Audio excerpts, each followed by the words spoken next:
এবারে আমি আবৃত্তি করছি নিথর মাহবুবের কবিতা অপেক্ষা। অপেক্ষায় থাকতে থাকতে বয়স বেড়ে যাচ্ছে, দাঁত পড়ে যাচ্ছে, চোখের জ্যোতি কমে যাচ্ছে, চুলে পাকন ধরেছে, কিন্তু স্বাধীনতার সুফল আমার কাছে স্বপ্ন রয়ে গেল। আমাকে নিরাপদ জন্মভূমি দিতে যারা যুদ্ধ করেছিল, যারা শোষণ, নিপীড়ন, অভাব, দুর্নীতি মুক্ত অসাম্প্রদায়িক বাংলাদেশের স্বপ্ন দেখেছিল, অতৃপ্ত বাসনা নিয়ে তারা একে একে গত হচ্ছে।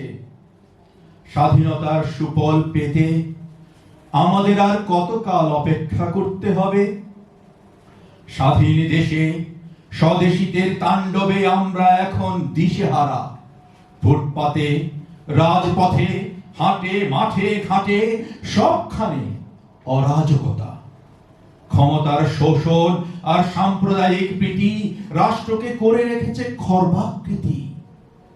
যে স্বাধীনতা ৩০ লক্ষ প্রাণের বিনিময়ে পাওয়া, যে স্বাধীনতা ৩ লক্ষ মা বোনের ইজ্জতের বিনিময়ে পাওয়া, সেই স্বাধীনতা কুক্ষিগত করে এরা কারা?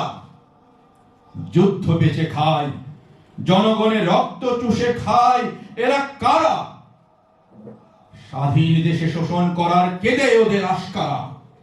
আয়না খেপার একটিবার মাথায় লড়াই, লাথি মেরে দেশ থেকে ওদের তাড়ায়।